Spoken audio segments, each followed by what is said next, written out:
Shalom, salam sejahtera, sahabat jalan yang lurus. Selamat berjumpa kembali di channel ini.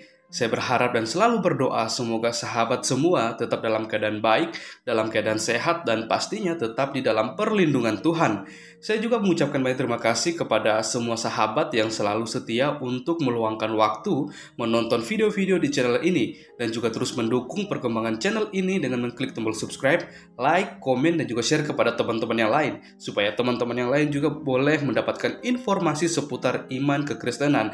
Kiranya Tuhan Yesus memberkati kita semua.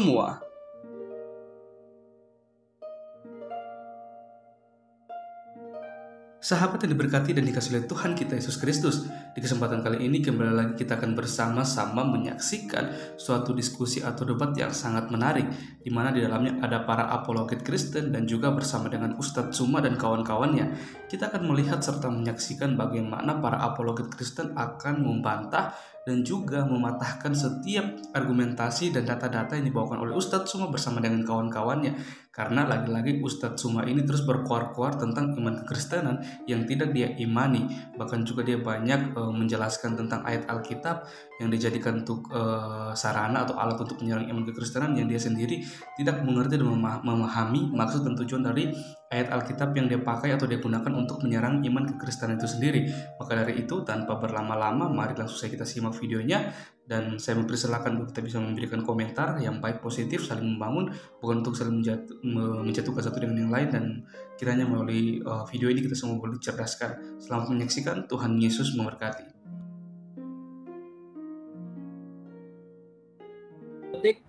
Gak apa-apa, ya, nggak apa-apa, kita habiskan aja, Pra. Tadi aku lanjut ya. Pokok tadi saya nggak mau menyebutkan namanya karena ini masih pembukaan ya. Ini sangat berkorelasi, ironi dengan apa yang dilakukan oleh Kristus, di mana dia bangkit pada hari ketiga, tapi tokoh tadi yang saya tidak mau sebut namanya atau sebut inisial, dia baru dikebumikan hari ketiga dan tidak memakai kain kafan, sementara pengikutnya itu harus dikebumikan di hari yang sama yang di mana dia meninggal. Sungguh kalau saya hidup di zaman itu saya sangat menyedihkan, saya sangat kasihan gitu. Terima kasih, mungkin itu aja. Untuk selanjutnya, Muslim bertanya duluan ya. Muslim bertanya selama 2 menit dan dari kekristenan menjawab selama 5 menit. Dilanjut dengan Kristen bertanya 2 menit, Muslim bertanya 5 menit. Menjawab 5 menit. Silakan, mau dimulai dari siapa? Gurunda atau Bang Kores yang bertanya? Ya, Gurunda. Iya, baik. Pertanyaannya cuma 2 menit ya? 2 menit, terserah Gurunda. Oke, baik. Ya, baginda Rasulullah Muhammad SAW tidak dikafanin, tapi tidak mungkin telanjang kan? Ada orang Tuhannya telanjang sebelum mati, ini parah ini ya. Jadi pertanyaan kita di sini berbicara mengenai kematian. Baginda Rasulullah Muhammad SAW kematiannya wajar sebagai manusia. Ya, ingin saya pertanyakan, kemana akal saudara-saudara Kristen ketika Tuhan kalian itu mati? Nggak ada istilah manusia-manusia apa, nggak ada. Yang pasti Yesus itu Tuhan kalian, nggak ada cerita. Sedangkan sebelum kematian Tuhan kalian itu diceritakan kematiannya karena iblis. Yang kedua, kematiannya karena takutnya akan adanya serangan Roma. Yohanes 11:48. Kematian karena iblis, Yohanes 6 nomor 70. Mati karena tipu muslihat, Matius 26 nomor 4. Mati karena adanya saksi-saksi palsu, Matius 26 nomor 59. Lalu kemudian Matius 27 nomor 18, mati karena kedengkian. Yang paling parah, mengawali kematiannya dengan cara diludahin, ditelanjangin, ditampar, ditombak, diracun juga. Ini di mana otak kalian tuh? Ini yang saya pertanyakan, otak kalian. Kenapa pilih tema ini? Tuhanmu kok sebelum mati kok sadis sekali kayak gitu? Pertanyaan saya, kalau Yesus itu Tuhan, kenapa dia mati? Sedangkan di dalam Ulangan 32 nomor 39, Tuhannya Bani Israel adalah yang memberi kematian dan memberi kehidupan. Berarti Tuhan Anda levelnya di mana tuh? Tuhan mati dibunuh oleh manusia. Oke, saya kira begitu deh saya. Silakan menjawab. Baik. Ya, gua nanya ya. Bang Kores, silakan. 16 detik nih. Ya, kalau misalnya memang Yesus itu mati dan bangkit dan dia adalah kebenaran, tunjukkan satu orang Kristen yang sudah mati dan percaya Yesus Tuhan sudah ada di sorga. Thank you. Baik, di setting 2 menit. Yang mau jawab Bang Metaton dulu apa Bang Aderion? 5 menit. Bang, silakan, Pra. Bentar, setting 5 menit dulu waktunya. Bentar, Pra. Baik, silakan dimulai dari sekarang. Ya, terima kasih. Tadi saudara Nur Alim sudah mengakui bahwa Yesus itu mati ya, dan dia sampai menanyakan yang ambil nyawanya siapa, bahkan meninggalnya itu kenapa, gara-gara dosa, terkutuk atau segala macam. Tapi Rasul Yohanes, murid Yesus, itu mengatakan dalam Yohanes 10 ayat 17, aku memberikan nyawaku untuk menerimanya kembali. Tidak seorang pun mengambilnya daripadaku, melainkan aku memberikannya menurut kehendakku sendiri, dan aku berkuasa memberikannya dan berkuasa mengambilnya kembali. Itu kata Yesus. Jadi itu suka-suka Tuhan Yesus gitu. Kalau tadi sudah dikatakan sama Pra Aderion 1 Petrus 1 ayat 18, dia yang mati dalam keadaannya manusia, sebagai manusia, Anda masih belum paham, ya Anda mesti paham juga bahwa yang menulis kitab suci kami semua ini menjadi Kristen, ya para rasul itu menjadi Kristen, tidak ada yang mau jadi Islam, tidak ada yang mau jadi mualaf, dan mereka percaya, bahkan mereka mengatakan, apabila Yesus tidak mati dan bangkit, maka sia-sialah pemberitaan kami. Gitu. Lanjut Pak. Oh, yang kedua, sorry. Tadi pertanyaan Pera Istar ya. Oh, siapa yang sudah di surga? Dalam pandangan Kristen, surga itu belum ada, karena yang ada saat ini hanyalah Firdaus, ya alam penantian menuju penghakiman, di mana Yesus mengatakan, akulah kebangkitan dan hidup. Barang siapa tetap hidup walaupun dia sudah mati. Jadi kalau orang Kristen mati di dalam Kristus, pasti dia tetap hidup dan saat ini berada di Firdaus, bukan di surga. Surga itu nanti pada saat sudah hari penghakiman, boy. Kira-kira seperti itu. Lanjut, Pak. Fokus di tentang pernyataan dari Bang Zuma ya, terkait tentang masalah di mana akal kalian kalau Yesus terkait tentang pernyataannya Bang Zuma, Yesus mati diracun. Itu adalah akal-akalan busuk dari para polemikus muslim di dunia ini. Terutama itu dari akal-akalan dari ya anak pinaknya dari Zakir Naik. Seperti ini contohnya. Di dalam An-Nisa, wama qataluhu wama salabuhu, dia tidak disalib, dimatikan juga tidak disalib. Artinya An-Nisa 157 itu adalah bentuk penegasian terkait tentang penyaliban, bukan peracunan. Nah, ini adalah konyol. Ada muslim yang anak kemarin sore yang nekat menyatakan bahwa Yesus menurut kitab kami itu diracun. Itu adalah bullshit. Karena kalau memang Yesus itu diracun, tentu bahasa dalam An-Nisa 157 itu nggak mungkin dia tidak disalib, juga tidak dibunuh, tidak dimatikan. Pasti dia ngomong dia yang tidak diracun juga tidak. Nah, itu begitu, Bang. Nah, ini kan cuma hanya akal-akalan abang dengan koalisinya abang ini yang cuma hanya mau menyerang tanpa pertanggungjawaban. Sementara dalam iman Islam itu ya memang Islam itu mengcounter kitab kami kok. Kitab kami kan dianggap dipalsukan. Justru karena kitab kami menyatakan Yesus disalib lah, makanya Allah Subhanahu wa Ta'ala itu menyatakan Yesus nggak disalib. Adirion, Yesus tuh nggak disalib. Lu kamu ngomong Yesus diracun, kan gila. Ini loh, Bang. Gitu loh, Bang Zuma. Ini aku dalam tanpa mengurangi rasa hormat nih kepada Bang Zuma ya. Tapi ini adalah logika yang hancur, Pak, Bang Zuma. Seperti itu mungkin, Bang. Kurang lebih mungkin Metatron, silakan. Ya, masih ada 1 menit. Lanjut, Bang. Terkait tentang Bang Kayapas. Bang Kayapas. Bro, silakan, Bro. Udah, lanjut, Bang. Ya, itu ya. Tadi udah cukup jelas ya. Saya rasa itu kalau mau dikembangkan nanti bisa, tapi kurasa teman-teman mengerti bahwa Yesus itu bagi kami adalah Allah dan Tuhan. Jangan memutilasi dia hanya Allah saja atau dia hanya manusia saja. Dia adalah manusia dan ilahi. Kolose 2 ayat 9, dalam jasmaninya seluruh kepenuhan kealahan. Itulah iman Kristen.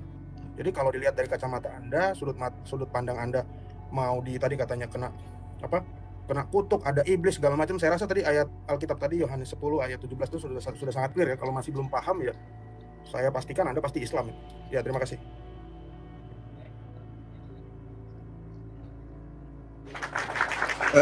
Host, apa nggak ditanggapi nanti? Ada sesi penanggapan kan terhadap jawaban mereka ini? Oke, sip. Oh, boleh. Nanggapi 5 menit aja ya, penanggapan 5 menit aja. Bang tetap dalam PNA dong, Bang. Ini jadi moderator itu tuh punya kredibilitas gitu. Jangan mau diatur. Kami kan menghargai gitu. Ya, baik, nanti dari Kekristenen juga. Sesi tanya jawab dulu nanti. Ya, sesi tanya jawab dulu nanti baru sesi tanggapan ya. Begitu, setuju? Setuju dong, moderator kita tunduk dong, moderator. Harus setuju. Baik, ya, gini. Begitu ya, Bang Silakan. Ya, nanti habis ini 30 menit langsung penanggapan ya dari jawaban-jawaban selama diskusi. Gitu, Guru Nda. Ini 2 menit untuk bertanya dari Kekristenan. Iya. Lanjut. Aku dulu, Pak, gimana, Pak? Aku duluan ya. Jadi Aku aja, kau yang siapa? biar lama. Aku nggak siapa? lama. Aku juga dikit, Pak. Silakan, Pak. Oke, terima kasih. Aku tanya 2 poin penting ya. Mungkin ditanggapi dengan singkat, dengan cepat aja. Pertama, apakah Nabi Muhammad waktu mati dan meninggal wafat ya, dikubur hari ketiga, dia itu saat dimandikan bajunya dilepas atau tidak? Terus yang kedua, apa benar Nabi Muhammad pada saat meninggal tidak dikafani? Itu aja. Lanjut. Aku pertanyaan juga singkat. Buktikan bahwa kematian baginda Muhammad itu ditunda dalam tanda kutip dalam waktu 3 hari karena wujud kecintaan kah? Atau karena memang ada faktor politis yang hingga sahabat-sahabat Nabi menunda untuk menguburkan beliau. Gue mau tahu alasan kamu secara mau dari sirah, mau dari hadis, aku nggak mau tahu. Kamu jelaskan sama saya. Kenapa kamu menyebutkan ini adalah wujud kecintaan? Karena begini bang, yang saya tahu di dalam Islam secepat mungkin mayat dari orang teman-teman Islam itu dikubur. Nggak ada waktu tradisi 3 hari itu pak, itu nggak ada. Saya mau tahu tuh kenapa justru baginda Muhammad jenazah atau mendiang dari baginda Muhammad mayatnya itu jenazahnya itu dikubur 3 hari. Kenapa umatnya justru secepat mungkin gitu loh? Itu yang saya mau tahu. Silakan bang. Baik, waktunya disetting 5 menit. Bang Mahardika. Ya, silakan Gurunda dimulai. Ya, baik. Bismillahirrahmanirrahim. Baginda Rasulullah Muhammad SAW jasadnya itu tetap suci, tidak berubah dan tidak ditimpa kerusakan. Sebab dimakruhkannya kemudian mengakhirkan pengurusan jenazah itu dikarenakan adanya kekhawatiran terjadi perubahan pada si mayit. Tetapi ini tidak terjadi terhadap baginda Rasulullah Muhammad SAW. Diriwayatkan kemudian oleh Bukhari di sahihnya nomor 3667 dari Siti Aisyah. Di situ dikisahkan bahwa wafatnya baginda Rasulullah Muhammad SAW, beliau mengatakan Abu Bakar datang membuka penutup wajah Rasulullah dan berkata, demi ayah dan ibuku sungguh engkau tetap harum sewaktu hidup maupun mati. Ya, sampai di penghujung hadis itu jelas sekali dikatakan. Sehingga baginda Rasulullah Muhammad SAW itu tidak sama seperti mayat yang lain. Bahwasanya kemudian mayat orang ketika meninggal hari kedua, pertama aja itu sudah mulai membusuk. Tapi baginda Rasulullah Muhammad SAW itu tidak mengalami hal tersebut. Nah, kemudian ini kekhususan bagi beliau, tidak seperti manusia biasa. Dan akibat daripada ini, umat Islam itu menyadari bahwasanya apa yang diterangkan di dalam Al-Qur'anul Karim, wala tahsabanna alladziina qutilu fi sabilillahi amwat, itu betul. Bahwa baginda Rasulullah Muhammad SAW itu sebenarnya tidak mati tapi hidup. Bal ahya inda rabbihim yurzaqun. Sebenarnya beliau itu hidup di sisi Tuhan, di sisi Allah. Itu yang ingin saya sampaikan pada saudara. Sehingga ketika baginda Rasulullah Muhammad SAW dimandikan, itu tidak ada kemudian bau selain daripada bau harum. Tidak didapati pada diri Rasulullah sesuatu yang dilihat pada mayat lainnya.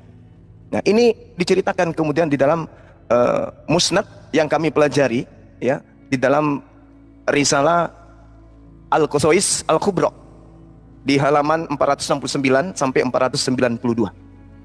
Saya kira begitu sementara, silakan Dinda Kores. Pause dulu waktunya, aku mau open cam. Waktunya di pause dulu. Bang Mahardika. Lanjut Bang Kores. Ya, untuk jawaban kepada siapa namanya Edwin, Nabi Muhammad itu menggunakan kafan sebagaimana yang ada di dalam Sunan Tirmizi 917 dan juga satu selimut bergaris gitu.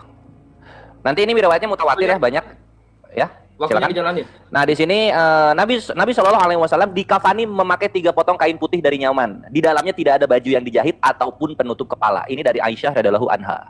Gitu. Gampang banget jawabnya ya. Lalu kemudian Aderion tadi udah dijawab sama Gurunda. Jadi di sini gue hanya ingin menegaskan. Gue nambahin gitu. Nah, perhatikan di sini, perhatikan perbedaannya matinya Yesus dengan wafatnya Nabi Muhammad Shallallahu Alaihi Wasallam. Nah, di sini ya.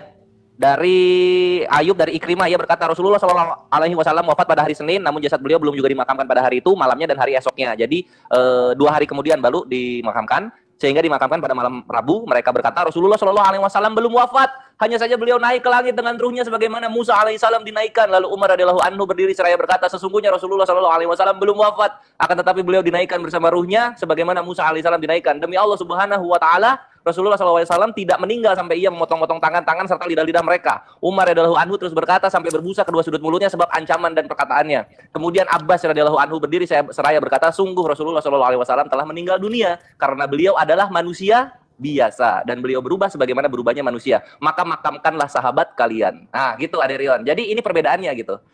Ketika Nabi mati, insya Allah syahid. Beliau ini sangat tidak diterima kematiannya. Karena apa? Saking cintanya para sahabat Nabi kepada nabinya gitu. Ini Sunan Darimi 83 yang gua bawakan ya. Sedangkan kalau kita kembalikan kepada kawan-kawan Kristen, Yesus mati, muridnya melarikan diri. Jadi levelnya beda kawanku. Itu satu. Terus yang kedua, kami sepakat Yesus mati, tapi sejarah mengatakan Yesus tidak bangkit. Jadi kalian jangan bawa iman kalian ke dalam dialog ya. Yesus itu mati, dia nggak bangkit gitu. Jangan jualan kebangkitannya di sini. Thank you. Silakan di setting waktunya 2 menit untuk Muslim bertanya. 2 menit. Bang Mardika. Bang Mardika. Ya, silakan Bang Kores dimulai dulu. Ya, gurunya silakan. Silakan, Dek. Silakan. Oke. Kawan-kawan seperti yang kita ketahui ya, orang-orang yang selalu mengetuk rumah-rumah tetangga Islam lalu menawarkan, sudahkah kamu menerima Yesus sebagai juru selamat? Ternyata orang-orang ini belum ada satupun yang sudah di sorga. Jadi sudahilah kalian mengetok-ngetok rumah kami, lalu kemudian menawarkan Tuhan kalian, kalau belum ada satupun orang Kristen yang sudah ada di sorga. Dan mohon diganti di setiap obituari, bahwa belum ada itu orang yang sudah sampai di rumah Bapak di sorga. Please, ya. Edwin sudah mengakuinya, tidak ada satupun orang Kristen yang mati sudah ada di sorga. Thank you Edwin pengakuannya. Pertanyaan gua sekarang. Kenapa ketika sejarah penyaliban dan fakta penyaliban itu orang baru mati di hari ketiga, Yesus kok 3 jam sudah mati? Kenapa manja sekali Tuhan kalian? Disalib jam 12, jam 3 meninggal. Kores disalib nih. Hari Senin, meninggalnya Senin depan. Itu Kores. Yesus lu cuma 3 jam itu kenapa? Silahkan. Baik, Guru Nda, dilanjut. Iya. Kalau Yesus itu Tuhan, kenapa dia mengalami kematian? Sedangkan di dalam 1 Timotius 6 nomor 16 sangat jelas dikatakan bahwasanya Tuhan itu tidak tersentuh oleh kematian. Tuhan bersemayam dalam terang tak terhampiri. Seorang manusia tidak pernah melihat dia dan memang manusia tidak dapat melihatnya. Baginya lah hormat dan kuasa yang kekal. Tuhan mau mati, menandakan bahwa Yesus itu bukan Tuhan. Nah sekarang pertanyaan saya tentang kematian. Siapa yang mencabut nyawa Tuhanmu itu? Si Yesus itu, silakan. Waktunya di setting 5 menit. Nanti setelah 3 ronde langsung ke menanggapi dari jawaban-jawaban dan pertanyaan-pertanyaan dari ronde pertama, 2 dan 3 ya. Setelah ronde ketiga ya. Silakan 5 menit untuk menanggapi menjawab dari pihak Kekristenan, Bang Yoyon atau Bang Meta. Siapa dulu, Bro? Aku ya. Tolong di pause sebentar, aku mau buka data. Buka data ya. Saya membuka data atas pepesan kosong di luar sana yang mengatakan tidak ada bukti bahwa sejarah Waktu dijalanin. Yesus itu bangkit. Sebelum saya bukain dari bukunya ya. Flavius Josephus halaman 780 bahwa dikatakan di sini Yesus itu bangkit pada hari ketiga. Sementara penulisnya ini bukan orang Kristen, penulis sejarah, orang Yahudi. Nah, lihat ya. Jesus a wise man. Ya. Pilate at the suggestion of principal men amongst us had condemned him to the cross. Jadi dihukum salib dan alive again the third day, bangkit kembali pada hari ketiga. Kita tidak butuh cocok logi dari hanya dari kitab suci, tapi sejarah juga mengakui ya. Terus yang kedua, tadi pertanyaannya siapa yang mengambil? Tadi sudah dibilang, baca Yohanes 10 ayat 17. Yesus memberikan nyawanya untuk menerimanya kembali. Pertanyaannya diulang lagi, kenapa kok Tuhan mati? Memang Tuhan nggak bisa mati, makanya yang mati itu adalah kemanusiaannya. Dikatakan dalam 1 Petrus 3 ayat 19 sampai 20. Dikatakan dia yang dalam roh membebaskan roh-roh yang terpenjara di dunia orang mati. Itu bukti bahwa keilahiannya memang tidak bisa mati. Mau disalib, mau diapain, nggak bisa. Karena Allah memang bukan manusia. Tuhan itu yang ada di dalam kodrat Kristus, itulah kodrat kemanusiaannya, Bang Zuma. Simpe Alim. Masa mesti berulang-ulang kali kita bicarakan bahwa Tuhan dan Allah itu berbeda. Tuhan adalah kodrat kemanusiaan, Allah adalah kodrat sang halik yang ada dalam diri Yesus. Gitu. Jadi kalau ditanya apakah dia mati, dia nggak bisa mati dalam keilahiannya. Yang mati adalah kemanusiaannya. Gitu. Oke, silakan lanjut, Pradik. Ya, terkait tentang ini loh, tentang aku udah bilang kepada Bang Zuma, kalau Yesus itu Tuhan, kenapa Yesus mati? Ya, sementara di dalam 1 Timotius 6 ayat 16, dia itu tidak takut dengan maut, kan begitu kira-kira pertanyaannya. Nah, ini aku jawab nih Bang. Kalau Yesus itu Tuhan, kenapa Yesus mati? Permasalahan itu terkait tentang kata Tuhan dan Allah ini yang Abang itu selalu salah paham. Di dalam forum apapun. Ketuhanan Yesus itu justru merujuk kepada kemanusiaannya. Yesus itu disebut Tuhan, Kyrios, itu merujuk pada kemanusiaannya. Makanya dia disebut dia yang dilahirkan. Yang dilahirkan Tuhan yang telah lahir. Bukan merujuk pada keilahiannya, karena Allah itu roh. Nggak pernah disebut Tuhan itu roh. Allah itu roh. Tapi kalau Tuhan itu Tuhan itu merujuk pada gelar dia. Kenapa Yesus itu disebut Tuhan? Karena kepada dia telah diberikan segala kuasa baik di bumi maupun di surga. Nah itu dalam posisi lain tuh, nanti kita akan membahasnya bang. Nah kedua tentang 1 Timotius 6 ayat 16. Dalam keadaan manusia pun Yesus nggak takut dengan maut. Justru dia mengalahkan maut. Dalam keadaan manusianya pun Pak, dia kan mati kan dalam keadaan manusia. Dalam keadaan manusia pun dia mati. Dia bukan takluk dengan maut. Buktinya apa? 1 Korintus 15 ayat 55. Hai maut, di mana sengatmu? Buktinya apa? Yesus bangkit. Dan dipertegas dari fakta sejarah. Di dalam Flavius Josephus dinyatakan bahwa Yesus itu bangkit, Pak. Itu bukan fakta hanya iman, kepercayaan tok. Enggak. Itu fakta sejarahnya. Nah, fakta sejarah tentang penyerupaan Isa ini, siapa itulah? Si Jojon kah, si Budi, si Anto, kan nggak ada yang tahu kalian. Ya karena memang itu adalah fakta iman murni dong ya. Tapi siapa ini, orangnya namanya siapa? Nggak ada yang tahu. Kalian debat itu. Kalian yang berdebat, bukan orang Islam, bukan Kristen. Minta maaf, gue tarik omongan gue tentang dongeng. Tapi itu tidak terbukti terkait masalah sejarahnya. I'm so sorry, tentang kaitan itu, kalian tidak pernah ada yang bisa membuktikan bahwa Anisa 157 itu adalah kebenaran material. No, itu kebenaran formil. Itu saya orang hukum, saya tahu tentang formil dan material. Seperti itu kira-kira mungkin dari host, silakan. Iya, tanggapi yang belum ada orang di surga. Bentar, 50 detik tadi, tolong di pause dulu di 50 detik. Pertanyaan Bang Juma, siapa yang menyambut nyawa Yesus itu ya? Tadi udah jelas, tidak ada yang Udah dijawab. Baik. Terus yang 3 jam gua gimana? Yang 3 jam udah mati, kok nggak dijawab? Baik, silakan. Di mana Halo Pak Heri. orang yang dieksekusi mati itu dipermalukan. Kita menyaksikan. Kita Selama menyaksikan. ditembak, kalau ditembak itu Pak, kalau misalnya kita kan eksekusi mati, Saksi, ditembak saksi, itu cuma 2 detik. Tapi justru penyalipan itu secara hukum, secara rasio hukumnya Pak, memang dibuat selama mungkin orang-orang melihat ini loh penjahat kita, kira-kira begitu. Itu memang dibuat selama mungkin, memang begitu. Itulah penyalipan, disiksa Pak, bukan dimatikan. Yesus itu disiksa. Yang mencabut nyawa Yesus siapa? Nggak ada, Bang.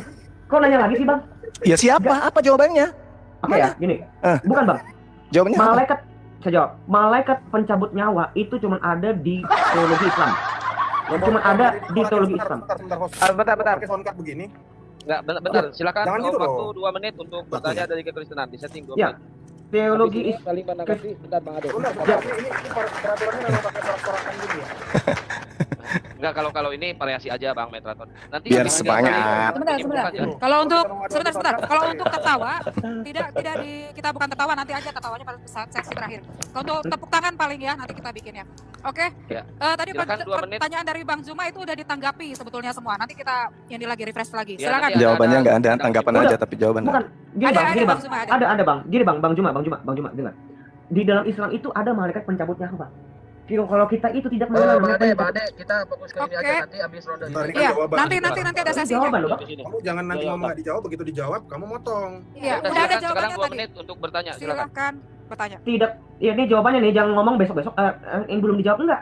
Tidak Lah, ada. memang Lu tanya. nggak usah ngejawab, lu nanya lu. Ini 2 menit lu nanya. Oh gitu. Oke, Ini kita udah. ke bagian sesi bertanya ya. Sesi Oke, bertanya silakan, Pra. silakan dari Kristen ke Silakan, Pra. Islam. Sesi Kau bertanya duluan aja, tanggapan. kau duluan. Nanti aku belakangan. Kau duluan pertama. Tahu kok. Aku belum siap Pra. Coba kalau perhatian pertanyaannya. Lu bawa topik, lu nggak punya pertanyaan gimana sih? Gak apa-apa kan memang Ini tadi kan baru, Bang Rion memang baru. dadakan Dadakan lo Bro. dadakan. Maklum ya. Silakan. Ya, Pra, Untuk sesi Ayo, Pra, silakan. tanggapan. Oke ya, tadi aku nanggapin bahwa tadi menarik ya, bahwa dikatakan meninggal, bahkan tadi ada yang katakan itu nggak meninggal, padahal Abu Bakar tuh udah mengatakan bahwa kalian semua yang menyembah Muhammad itu artinya berhentilah menyembah Muhammad. Itu ada di dalam hadis dan di dalam sirah. Saya buka sirahnya ya. Di dalam sirah ya dikatakan tadi nggak dijawab ya, bahwa Muhammad itu ternyata tidak dibuka bajunya pada saat dimandikan ya, tidak dibuka bajunya pada saat dimandikan. Tadi nggak dijawab, padahal di dalam sirah terjawab. Nah pertanyaannya gini, kalau dia tadi katanya Zuma itu kuburannya jasadnya harum, lantas kenapa dia dikubur gitu? Kalau dia wangi ya dibiarin aja gitu. Kalau teman-teman pernah liburan ke Toraja itu mayat itu ditaruh di kamar gitu aja. Kenapa nggak ditaruh dibiarin gitu ya? Kenapa dikubur? Artinya kan bau gitu. Coba dikasih alasan yang tegas ya. Dan saya tadi membuka hadis yang dikasih sama Zuma itu di dalam Sahih Bukhari 3667 itu kok isinya malah jenggot Abu Jahal isinya. Ya. Perlu saya open cam nggak? Kok malah jenggot Abu Jahal? Boleh, Bro, boleh dong. Nih, sebentar. Di pause dulu. Sebentar, pause. Ya. Tadi katanya dulu, Bang. Nih. Kan si Zuma bilang Bukhari 3667. Loh ini kok malah ceritanya siapa ini? Kamu cerita siapa? Abu Jahal. Kamu kasih data yang betul dong. Masa reputasinya udah internasional begini ngasih data ngawur-ngawur gitu. Tadi saya catat, saya cek. Terus tadi buku yang kamu sebutkan itu sebentar. Kok juga nggak ada ya? Saya buka tadi buku yang kamu katakan itu Musnad Al-Qasas Al-Kubro halaman 492. Itu juga nggak ada isinya. Coba kamu tunjukin, ada nggak datanya tadi? Ya. Oke, pertanyaan saya mungkin itu aja. Terima kasih. Lanjut, Pak. Baik, waktunya sudah habis. Silakan. Duluan. Waktunya udah habis, Bang Ade. Nanti aja. Oke, Waktunya udah habis. Bang Juma atau Bang Kores yang duluan ngejawab? Silakan. Ya, silakan Dinda Kores.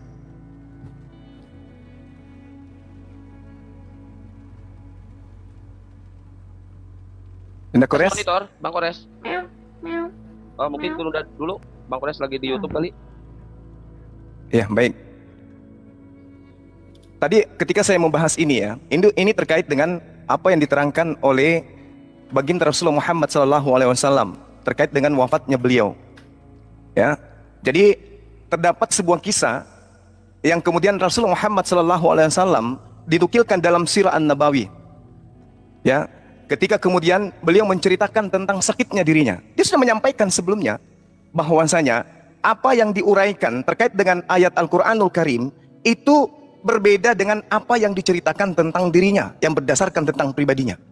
Dalam Sirah Nabawiyah karya Ibnu Hisham diceritakan tak lama menjelang wafatnya baginda Rasulullah Muhammad SAW itu sakit dan suhu tubuhnya meninggi. Lalu di sana kemudian dia menceritakan keadaan dirinya bahwasanya apapun yang terjadi itu jangan kemudian beliau ini dianggap sama seperti diperlakukannya Nabi Isa alaihissalam oleh kaumnya, oleh umatnya. Sehingga beliau bersabda kepada Abu Bakar As-Siddiq, ya, tenanglah kata Rasulullah, wahai Abu Bakar, lihatlah pintu-pintu masjid yang terbuka. Artinya bahwasanya selama pintu masjid itu terbuka, artinya Islam itu tidak akan pudar meskipun baginda Rasulullah Muhammad SAW itu telah meninggal dunia. Maka reaksi kemudian Umar Abu Bakar saat wafatnya kemudian Rasulullah Muhammad SAW ini itu diceritakan di dalam Sirah Nabawiyah oleh Ibnu Hisham, Ibnu Ishaq. Ketika beliau menceritakan ada orang-orang munafik yang menganggap Rasulullah Muhammad SAW itu sudah wafat. Sebenarnya Rasul itu tidak wafat. Beliau itu tidak wafat, sama seperti Nabi Musa yang kemudian kaumnya menganggap bahwa Nabi Musa itu telah wafat. Pada sesungguhnya dia itu terangkat sama seperti Nabi Muhammad SAW. Seperti itu. Jadi kalau saya tadi salah menyebutkan data, mungkin saya keliru ya, saya hilaf. Nanti coba saya akan mencarikan Anda hadis yang berkaitan dengan hal yang saya sebutkan tadi. Silakan Dinda Kores. Salah ya, Ya, saya hilaf menyebutkan data saya itu ya. Oke. Si Edwin Ya, bilang ya, gak betul. dijawab. Lah tadi gua bawa Sunan Tirmizi 917 itu nggak Betul, dibahas betul, sama lu. betul. Nyimak lah, Bre. Baik, di mute Ini dulu loh. ya, Bang Metratron. Silakan Bang Kores, di mute dulu Bang Metratron. Nah, siap. Ini loh Sunan Tirmizi 917, my bre. Tuh. Tunggu ya, gua openkan dulu. Nabi SAW dikafani memakai 3 potong kain putih dari Yaman. Di dalamnya tidak ada baju yang dijahit ataupun penutup kepala. Tuh, udah gua kasih. Kok nggak dijawab? Kayak mana lu? Ngerokok enggak tapi tell me. Nah, apa ya? Jadi gue bahas apa lagi anjir? Oh iya. Ini aja deh. Yesus. Mana ini Yesus disalib? Enggak ini. Apa namanya? Yesus disalib cuma 3 jam itu mati itu. Mana itu jawabannya? Kalian membenarkan sama kayak orang Kristen yang mati belum ada di sorga? Membenarkan juga. Nah, lagi-lagi kan pengajaran dari Kores ini tidak pernah diajarkan di gereja. Taunya dari Kores gitu kan, mengenai apa yang ada. Akhirnya apa kalian? Sakit hati jadinya kan gitu. Selamat datang di kebenaran. Host izin, Gitu. izin. Enggak, pertanyaannya Bang Kores coba dipertegas. Di mute dulu, waktunya di mute dulu, waktunya di mute dulu. Iya, di mute dulu, Bang. Di mute dulu biar ditambahin nanti. Enggak apa-apa ditambahin. Ya udah itu pause ya waktunya. Ya, di pause aja, Bang. Jadi gini, nanti lu jawab di sini ya, adik-adik lu Iya. jawab di sini. Gue seneng dijawab nih malah. Oke. Penyaliban itu kita pakai fakta medis ya, fakta medis. Nah, di sini bisa lihat lo di NCBI. NCBI ini dilindungi oleh Undang-Undang Hukum Amerika Serikat. Makanya dia government historical evidence untuk penyaliban. Kalau korban disalib kepalanya di atas, itu bisa menghabiskan beberapa hari, bukan beberapa jam, bre. Di atas kayu salib sebelum, jangan dijalanin, ini si Aderion nanya. Sebelum mereka mati. Teknik yang digunakan orang-orang Roma untuk memperlama kematian adalah mematahkan kaki yang ada di bawah lutut dengan instrumen tumpul, maksudnya benda tumpul, alat tumpul gitu. Nah ini Yesus lu disalib jam berapa? Ada yang ngomong jam 9, ada yang ngomong jam 12, matinya jam 3 sepakat gitu. Sehari belum nyampe udah mati. Dosa apa yang ditebus kalau cuma disalib 3 jam tuh dosa apa? Kayak gitu. Kalau mau kita perparah lagi ini kasusnya, Maibre, Yesus lu disalib, matinya di kayu salib, bangkitnya di goa. Apa? Mau sulap? Iya, mau main sulap di sini. Lu kalau mati di kayu salib, bangkit dari kayu salib gitu loh. Jangan ada pertunjukan sulap di sini. Aku nggak ngerti. Gitu. Sulap itu gimana, Bang? Aku nggak ngerti nih, gimana tuh maksudnya? Sulap itu gimana? Yesus bangkitnya di kayu salib atau di goa? Mungkin itu nanti di TikTokan aja. Lu kok di gua? Lu gimana sih? Oh ya udah, ini gua lanjut lagi ya. Ini waktu gua. Enggak. Udah. Ini Kita kan lanjut pertanyaan ya. nggak penting Lanjut gitu dulu, loh. Bang Rion. Nanti Loh. kita ada sesi lagi, Bang Rion. Lu kalau maksudnya gini ya, Derion, kalau memang Tuhan lu Tuhan, kalau memang Allah lu adalah Yesus itu, 3 bulan di kayu salib, jangan 3 jam. Dilanjut dulu nanti. Nah, parameter itu lu dapat dari mana, Bang? Bang Kores, Parameter udah itu Bang dari Kores. mana? Kita lanjut dulu. Karena Tuhan itu tidak payah, Bre. Enggak, bukan. Gue pengen tahu parameter lu apa itu. Gue nih Sabar, Derion, ini waktu gua. Lu Iya. malah jadi emosi. Sabar ya. Bang. Ini kan lagi di stop, Bang. Ini kan nggak ada waktu. Tenang aja. Calm down. Ini kan nggak ada waktu. Iya, gini ya udah kalau lu mau lanjut ya. Iya. Nanti Lu ini banyak di sesi banget, Bang. TikTokan aja ya. Gimana sih mau? Waktunya. Silakan Bang Kores.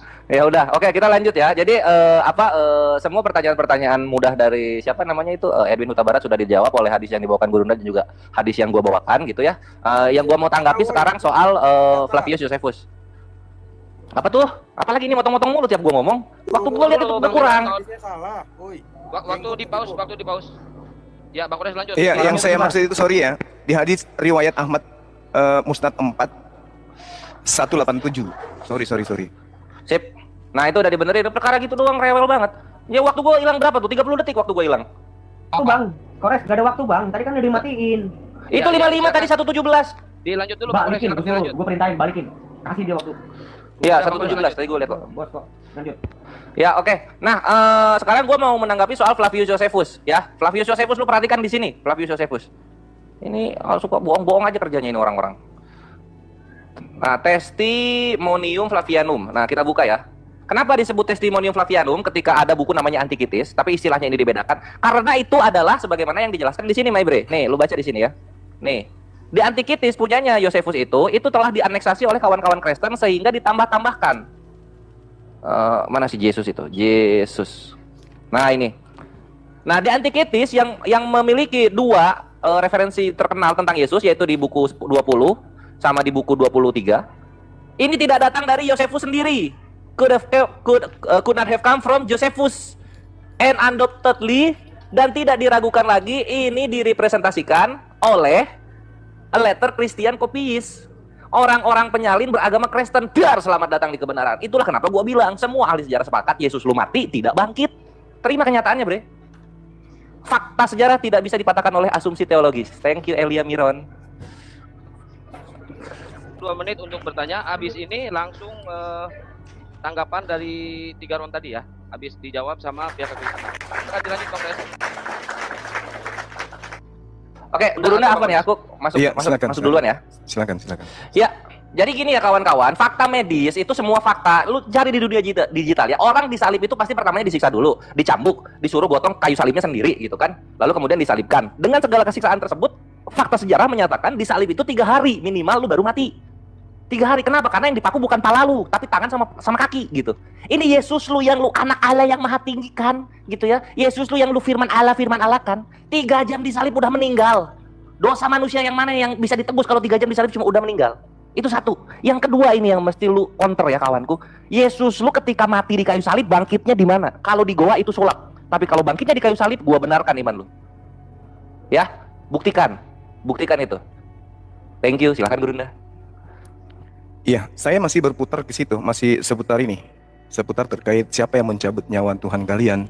Karena di dalam kitabnya orang Yahudi jelas diterangkan bahwasanya yang disebut Tuhan itulah yang mematikan. Elohim memit amekaye morid seol payaan. Jelas itu. Tuhan mematikan dan menghidupkan. Lalu Tuhan menurunkan ke dalam dunia orang mati. Nah, pertanyaan saya, siapa yang membunuh dan mencabut nyawa Yesus? Itu loh. nyawa Yesusnya ini kan dicabut sampai dia meninggal, sampai dia mati kan, jadi mayat kan. Yang menjadi pertanyaan, siapa yang mencabut nyawanya? Kan ada yang mencabut nyawanya. Tidak mungkin tidak ada. Karena ada yang mematikan, ada yang menghidupkan.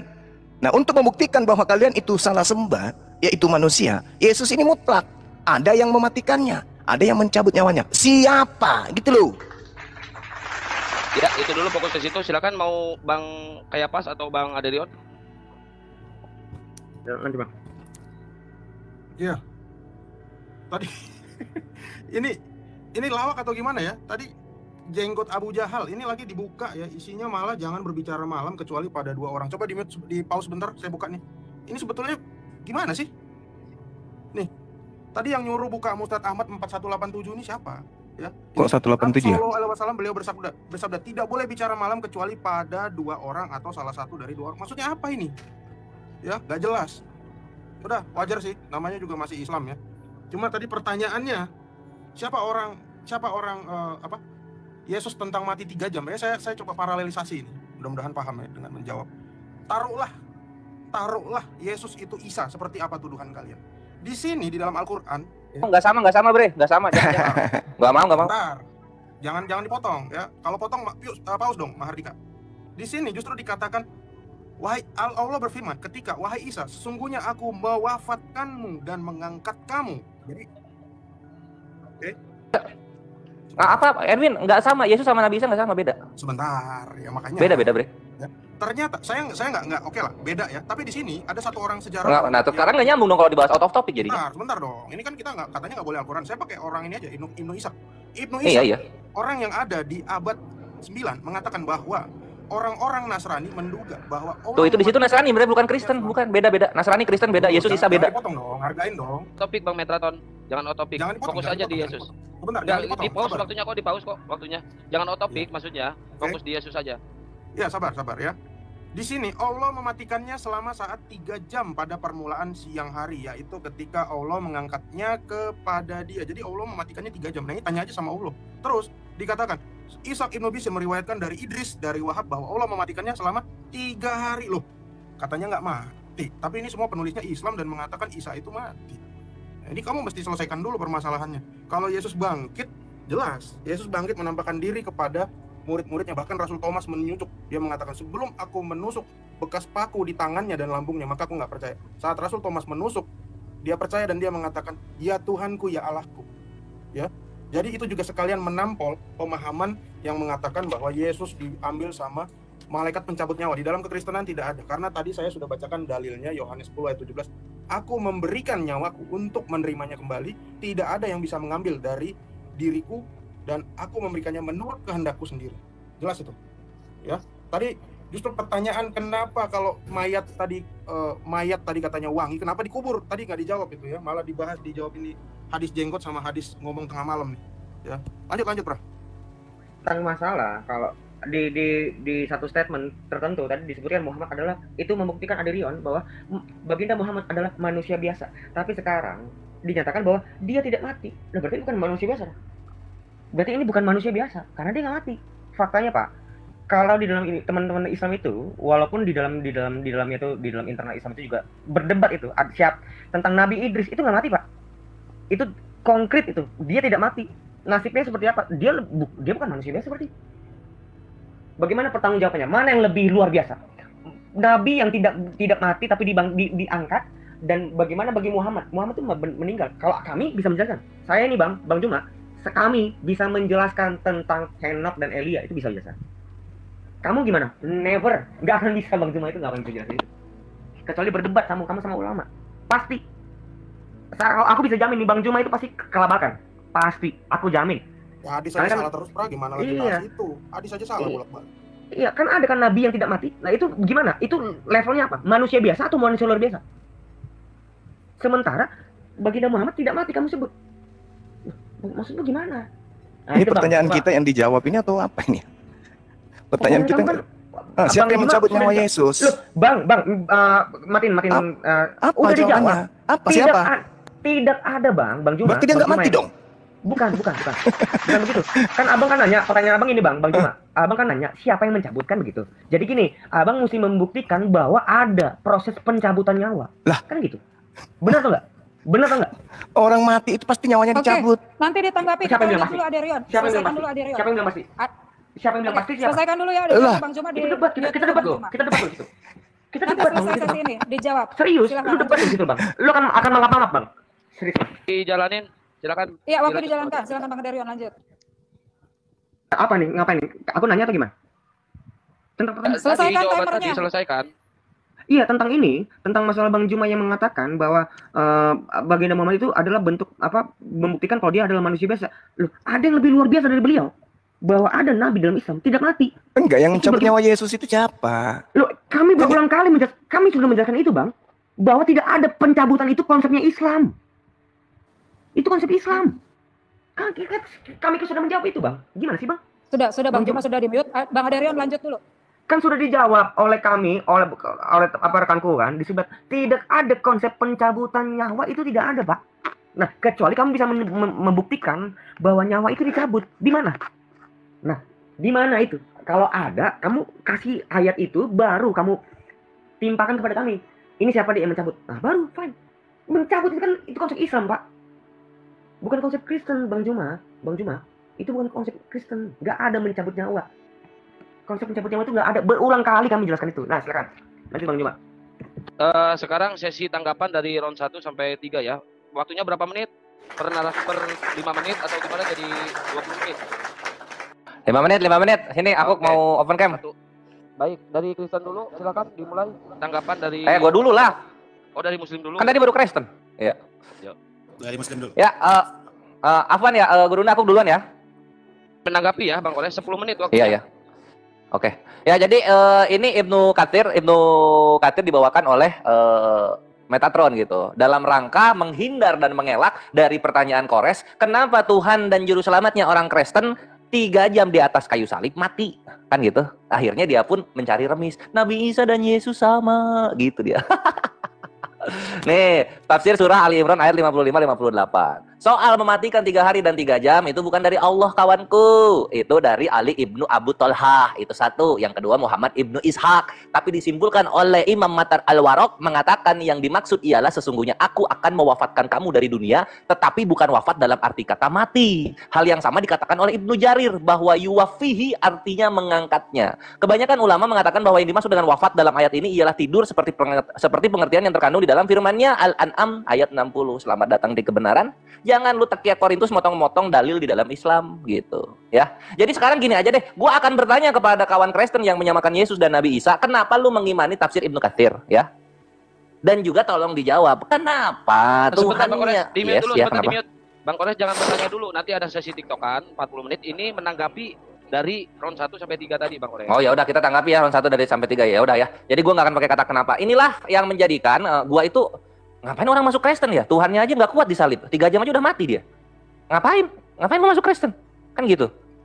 Tuhannya aja lebih lemah dari kalian, wahai segolongan manusia. Kores aja bisa berani menjamin. Gua itu lebih dari 3 hari kalau disalib gitu. Apalagi dipaku cuma di tangan sama di kaki doang ya. Elah, gitu doang. Oh tapi kan Yesus ditombak. Di Yohanes 19 kan Yesus ditombak. Jangan bawa-bawa tombak ya. Jangan bawa-bawa tombak. Itu Yesus ditombak. Posisinya Yesus udah mati. Jadi tombak tidak menyelamatkanmu. Yesus ditombak, posisinya udah mati. Kan gitu. Itulah yang gue tanya, ngapain gitu. 3 jam doang udah meninggal terus dituhankan gitu. Nah, itu yang nggak dijawab oleh Aderion malah menguatkan gua. Lalu kemudian ini nanti berhubungan sama yang Gurunda bawakan, yaitu mengenai bahwa Yesus itu matinya diracun gitu. Yesus matinya diracun, di mana datanya? Aman, datanya gampang. Nah, kita buka di christianity.com. Wes, bahasa Inggris gitu. Kenapa? Karena orang Kristen Indonesia tukang bohong. Takia Korintus mulu kerjaannya. Christianity.com dikatakan di sini gall in the Bible ya, gall in the Bible. Jadi there they offer Jesus wine to drink mixed with gall, but after tasting it he refused to drink it. Nah, itu di Matthew 27 nomor 34 ya.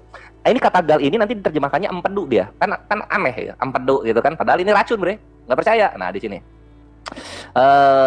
Kita lihat di mana dia? Nah, di sini. In various instances, gall describes hemlock. Apa itu hemlock? A poisonous herb. Nah, nggak bisa bahasa Inggris. Oke, gue terjemahkan. Ini gue copy dulu. Nah, Gue Kristen translate ya. Hah? Ya itu dia, gue juga bingung. Bahasa Inggris gue lemah, Islam yang paling bagus. Lanjut, Bang. Dilanjut dulu. Kenapa Roh Kudus itu tidak mengaruniakan kalian berbahasa banyak bahasa gitu? Gua bingungnya di situ. Lanjut, Bang. Nah, di sini ya, mana tadi itu?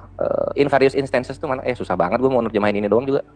Gua copy lah ini. Mau nerjemahin buat teman-teman kamu kali. Kalau gua enggak. Berbagai contoh empedu di sini nih. Gal yang disebut empedu ini menggambarkan hemlock. Apa itu hemlock? Ramuan beracun. Selamat datang di kebenaran. Yesus lu diracun. Matius 27 nomor 34. Gitu Be. Jadi ini berkaitan sama Gurunda. Dan inilah jawaban yang benar ketika ditanya kenapa Yesus 3 jam doang udah mati di kayu salib gitu. Bangkitnya di goa dia. Padahal goa dalam 2 Petrus 2 nomor 4 itu tempatnya setan-setan gitu. Ini yang bangkitin Yesus setan atau Tuhan sebenarnya. Gitu ya. Nah, jadi gini Bang. Apalagi sih anjing buat ini waktu siapa sih? Nanti ditanggapinya ada waktunya 10 menit buat kekristenan. Dilanjut dulu Bang Kores. Iya gitu. Matius 27:34 ya. Gal itu diracun gitu. Kenapa itu cuma 3 jam? Itu Gurunda yang bisa aku sampaikan. Silakan Gurunda dilanjutkan. Silakan Gurunda. Dibuka mute-nya Gurunda. Ya, terkait dengan pertanyaan saya, yang kemudian saudara mencoba untuk melarikan kemana-mana kan. Ini masalah kematiannya Yesus kan. Kematian Yesus, bahwa dia adalah manusia 100% mengalami kematian. Yang menjadi pertanyaan itu adalah, siapa yang mencabut nyawanya sampai dia menjadi mayat? Kan itu yang dipermasalahkan. Itu yang dipermasalahkan bukan? Makanya di dalam Ibrani 5 nomor 7, dalam hidupnya sebagai manusia, dia telah mempersembahkan doa dan permohonan dengan ratap tangis dan keluhan kepada Dia yang sanggup menyelamatkannya dari maut, dan karena kesalehannya dia telah didengarkan. Artinya Yesus itu berdoa supaya dia tidak mati, supaya tidak mengalami maut. Faktanya Yesus mengalami maut. Dia itu mayat. Maria kemudian pagi-pagi mencari, pagi minggu itu dia ke makamnya, dia tidak menemukan mayatnya. Coba, artinya terlepasnya ruh Yesus dari jasad, itulah kematian. Nah sekarang yang menjadi pertanyaan, siapa yang mencabut rohnya? Kalau saudara mengatakan tidak ada yang mencabut rohnya, faktanya dia berdoa agar dia diselamatkan dari maut. Artinya diselamatkan dari kematian. Kalau diselamatkan dari kematian, berarti ada kondisi yang Yesus akan alami, dicabutnya roh dari dirinya sendiri. Itu fakta kan di dalam kitab saudara. Bagaimana kemudian Yesus ini mati, minum kemudian racun, lalu dikatakan telah selesai, maka matilah dia. Mati dia. Mati. Nah pertanyaannya, siapa yang mencabut nyawanya? Yang mengeluarkan ruh Yesus dari tubuh kemanusiaan Yesus itu siapa? Sementara kan terjadi penyaliban. Adanya manusia anak Maria yang digantung di atas tiang. Itu untuk apa dia digantung? Ya untuk dimatikan. Untuk supaya dia itu menjadi mayat. Maka pertanyaannya, siapa yang mencabut roh Yesus? Jangan katakan tidak ada yang mencabut rohnya. Kenapa? Karena ada hakikat yang mematikan. Di dalam 1 Samuel 2 nomor 6, Ulangan 32-39 yang saya bacakan tadi, bahwasanya pencipta alam semesta itu mematikan dan menghidupkan. Lalu Yesus ini dihidupkan dan dimatikan. Dia mati di dalam agama kalian. Tujuan dia mati, nebus dosa-dosa kalian. Nah, apakah pertanyaannya kemudian, siapa yang mencabut? Tuhan kau itu punya roh, Tuhan kamu itu punya nyawa. Kalau Anda tadi membaca di mana itu? Di Yohanes 10:17. Bapa mengasihi aku, oleh karena aku memberi nyawaku. Sebenarnya terjemahannya itu bukan nyawa di situ. Diriku yang dimaksud di situ. Atau dirinya sendiri. Ya, kata psukece. Artinya bahwa ketika Anda mengatakan bahwa nyawa dalam bahasa Yunani itu apa? Nyawa dalam bahasanya itu zoe. Nah sekarang permasalahannya, kalau Anda mengatakan bahwa tidak ada yang bisa mencabut nyawanya kecuali dia sendiri dan menerimanya kembali, faktanya dia mati kan? Iya kan? Sampai di dalam Lukas 24. Betul Bang, betul. Lukas 24 nomor 37, muridnya takut karena mengira melihat hantu. Kenapa? Ya dia kan tadinya sudah mati katanya. Berarti dia sudah meninggalkan jasadnya. Yang jadi pertanyaan, siapa yang mengeluarkan roh Yesus dari jasad Yesus, alias siapa yang mencabut nyawanya? Coba, silakan Dinda Kore, silakan. Empedu Gurunda. Pak Ade, nanti ada 10 menit. Silakan Dinda Kore, silakan. Ya, sip. Ya, ini aku Gini doang. Pak Ade di mute dulu. Ya, jadi dialog di sini sudah memperlihatkan ya bagaimana keimanan kawan-kawan Kristen sudah ada revisi kembali, di mana Edwin mengakui tidak ada orang Kristen satupun yang percaya Yesus Tuhan sudah ada di sorga. Lalu kemudian bahwa penyaliban Yesus hanya 3 jam itu karena racun, dan juga Nabi Isa dan Yesus itu sama menurut Edwin Huta Barat. Nah ini mohon menjadi bahan pemikiran kawan-kawan ya, mohon menjadi bahan pemikiran. Ketika lu membaca sebuah literasi agama, ketika lu menggunakan kebencian, maka yang lu dapatkan bukanlah ilmu gitu, tapi sebuah pembubukan yang akan dilakukan oleh Gurunda dan Kores. Tapi ketika lu mencintai sesosok manusia yang ada dimanapun itu kitab suci, maka lu akan menemukan kebenaran di sana gitu. Kami di sini hanya ingin memberikan kalian pengetahuan bahwasanya Yesus ini orang baik yang dihargai bangsanya di masa itu gitu. Namun dia terkena fitnah gitu kan, sampai dia merasakan kematian yang mengerikan dan mohon maaf matinya itu diracun gitu. Dia mati diracun, lalu kemudian matinya di kayu salib gitu kan. Tapi kemudian dibilang bangkit gitu. Tapi bangkitnya bukan di kayu salib, bangkitnya di goa. Nah, ini yang membuat apa ya? Membuat kawan-kawan Kristen jadi makin kebingungan ke sini, sehingga benarlah apa yang difirmankan Al-Qur'an gitu. Sesungguhnya mereka sama sekali tidak mengetahui mengenai apa yang terjadi dengan Nabi Isa alaihissalam gitu. Karena apa? Matinya diracun, di kayu salib, terus katanya bangkit, tapi bangkitnya di goa gitu. Harusnya kalau mau dibilang bangkit, bangkitnya di kayu salib juga, kan gitu. Ini yang dari tadi dihindari oleh kawan-kawan Kristen, Edwin Huta Barat, Adrian Huta Barat gitu. Nggak bisa dia menjawab gitu. Oh iya ya, kenapa ya kok bangkitnya di goa ya? Oh iya ya, kenapa ya kok disalibnya cuma 3 jam ya? Oh iya ya, kenapa ya kok disalib kayak begitu doang? Kita bisa melebihi Tuhan kita sendiri kayak gitu. Kekristenan ya, sebelum ke sesi terakhir TikTok. Silakan dari kekristenan. Buka mute-nya, Bang Ade atau Bang Epas? Lanjut, Pak. Oh ya, oke. Pertama yang mau aku sampaikan mumpung masih hot ya tentang empedu tadi ya. Memang kata empedu itu hanya muncul di dalam Septuaginta ya, Mazmur 68 ayat 22. Septuaginta ya. Ini apa artinya ini? Solos. Ini artinya adalah, kalau kita buka, ini adalah empedu. Jadi jangan di framing lagi. Saya pindahin dulu. Ini ya. Nah. Nah, ini ya. Gal atau gallbladder. Emang itu artinya sama, empedu. Kalau Anda baca Masoret ya nggak nyambung. Mana tadi cocok logi doang. Nah, terus jangan framing. Saya tidak pernah mengatakan orang Kristen itu belum masuk surga terus titik. Orang Kristen semua di Firdaus. Muhammad enggak ya, karena memang enggak ada dalilnya. Kalau main dalil-dalilan, Muhammad itu masuk ke neraka. Dalilnya mana? Surat 19 ayat 71. Tidak seorang pun dari antara kalian yang tidak mendatangi neraka itu, karena itu adalah suatu ketetapan bagi kalian. Jadi orang Kristen yang enggak masuk neraka. Orang di Firdaus kok tadi, jangan dipelintir ya ini ya.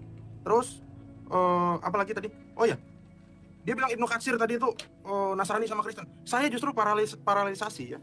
Karena poin saya di sini, saya mau menjelaskan kematian Baginda setelah apa yang saya analisa. Kejadiannya ya, saya buka data deh.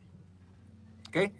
Ternyata pada tanggal 24 Zulhijjah tahun 10 Hijriah ada orang Nasrani Najran. Ya katakanlah ya, Nasrani ini bukan Kristen seperti kata si Calvin Jasirah yang sering minta uang internet sama saya. Nasrani Najran.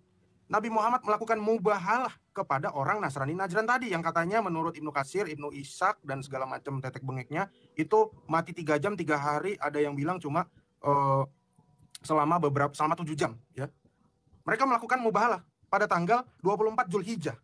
Oke? 24 Zulhijjah kita kunci dulu.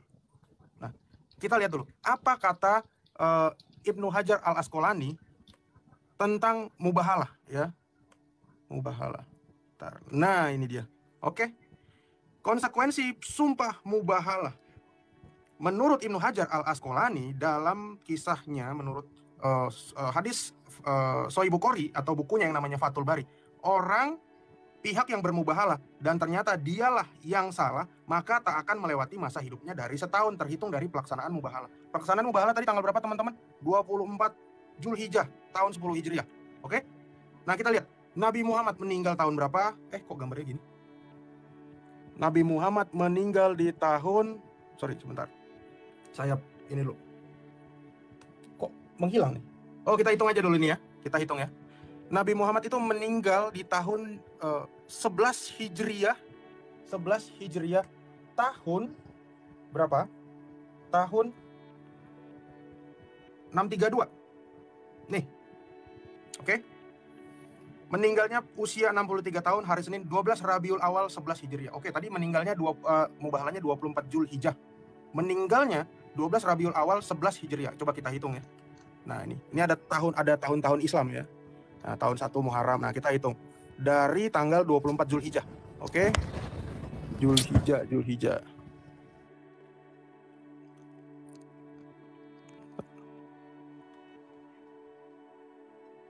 Bentar. Tunggu ya. Tanggal 24 Zulhijjah hingga tanggal 12 Rabiul Awal itu berapa bulan? Coba Kores hitung.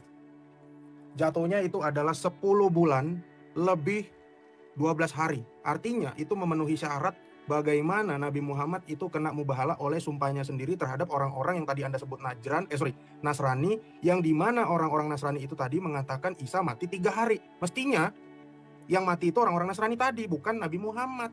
Dan lucunya Nabi Muhammad tadi Anda bilang itu dikafani. Nah, ini saya buka lagi datanya. Buka data di dalam Sirah Nabawiyah. Ya, Sirah Nabawiyah Ibnu Hisham yang dikatain sama Zuma tadi, tapi Zuma nggak punya datanya salah melulu. Ternyata Nabi Muhammad di sini dikatakan pertama, mereka memandikan Rasulullah Shallallahu Alaihi Wasallam tanpa melepas pakaian beliau, menyiramkan air ke atas pakaian beliau dan menggosok beliau dengan menggosok pakaian beliau. Jadi saat dimandikan bajunya nggak dilepas, coy. Kenapa? Ya tentu karena sudah membusuk. Ini udah hari keberapa? Sudah mau dikebumikan, hari ketiga. Dan setelah jenazah Rasulullah Shallallahu Alaihi Wasallam selesai dimandikan, beliau dikafani dengan 3 kain. Ingat, kain apa? Bukan kain putih. 2 kain produk Suhari, ini warnanya pink. Kalau Anda cek ya, ini warnanya pink. Dan satunya burdah yang dihiasi dengan katun yang dilipat. Burdah ini apa? Burdah ini motif kembang-kembang atau juga polkadot. Ada pink, ada juga polkadot. Bahkan waktu itu Nabi Muhammad pakai baju apa? Kita buka di sini ya. Sahabat yang terakhir kali menyentuh Rasulullah Shallallahu Alaihi Wasallam, halaman 657. Nabi Muhammad pakai baju apa? Rasulullah, ini kata Aisyah, Rasulullah Shallallahu Alaihi Wasallam mengenakan pakaian persegi panjang berwarna hitam ketika sakit beliau semakin parah. Loh, pakaiannya tadi yang dimandikan beserta bajunya itu warna hitam, coy. Ya, dan baru dikubur itu tengah malam Selasa. Jatuhnya adalah Rabu, nih, Rabu hari ketiga. Dan dipastikan tadi kondisinya sudah kurang baik ya, makanya saat dimandikan. Sahabat yang terkasih di dalam nama Tuhan Yesus, kita bersama-sama telah menyaksikan keberlangsungan diskusi atau debat antara para apologet Kristen bersama dengan Ustadz Sumar dan kawan-kawannya. Dan kita bisa melihat bagaimana para apologet Kristen sangat luar biasa dipakai Tuhan dengan hikmat yang berasal daripada Tuhan, sehingga mereka bisa membantah serta mematahkan setiap data dan juga argumentasi yang dibawakan oleh Ustadz Suma bersama dengan kawan-kawannya. Karena lagi-lagi Ustadz Suma ini selalu berkuar-kuar tentang ayat Alkitab yang dia gunakan, dia tafsirkan sesuai dengan pemikiran sendiri untuk menyerang iman kekristenan, di mana dia sendiri banyak menyanggah, bahkan melontarkan suatu tuduhan bahwa Yesus bukanlah Tuhan, Yesus hanya seorang manusia biasa, dan bla bla bla. Banyaklah yang dia katakan tentang Yesus Kristus seperti itu.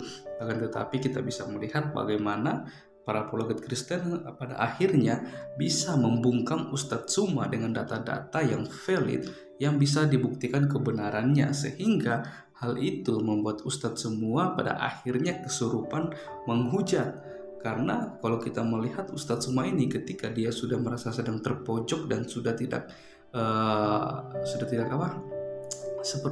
tahu apa-apa, dia akan melakukan banyak cara untuk menyerang teman lawan debatnya supaya dia ini berpikir supaya dia merasa bahwa dia yang sedang memimpin perjalanannya debat seperti itu. Kan tetapi hal itu tidak berlaku untuk para apologet Kristen ketika mereka bisa dengan baik mematahkan setiap data bodong yang dibawakan oleh Ustadz Suma. Karena apa? Karena setiap data yang dibawakan Ustadz Suma itu semuanya itu berasal dari sumber-sumber yang menurut iman kekristenan itu sesat dan tidak dipercayai seperti itu. Apalagi ketika Ustadz Suma membawakan satu ayat Alkitab yang dia comot dan dia gunakan hal itu untuk menyerang iman kekristenan, semuanya itu berdasarkan dengan sumber data dan juga tafsiran dia yang saya sendiri melihat bahwa dia tidak mengerti dan dia dan juga tidak memahami akan hal itu. Apalagi berbicara tentang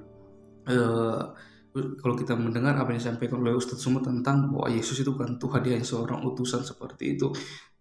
Dia mengutip dari Yohanes, ya, dari Injil Yohanes. Tetapi Ustadz Suma dia hanya mengambil satu ayat dan dia tafsirkan dengan menggunakan buku-buku tafsiran yang itu tidak sesuai dengan apa yang dituliskan atau dituliskan di dalam ayat Alkitab itu sendiri. Karena kalau kita melihat apa yang disampaikan oleh para apologet Kristen, semuanya itu sebenarnya tidak perlu lagi dibantah atau tidak perlu lagi itu disanggah oleh Ustadz Suma, karena yang sesungguhnya atau yang benar bagaimana ketika para apologet Kristen itu membawakan setiap data yang berdasarkan sumber-sumber yang benar, sumber-sumber yang berkaitan dengan ayat Alkitab dan tafsiran-tafsiran yang bisa membuktikan atau bisa kita mengerti dan mengetahui arti, maksud, dan tujuan dari penulisan ayat tersebut.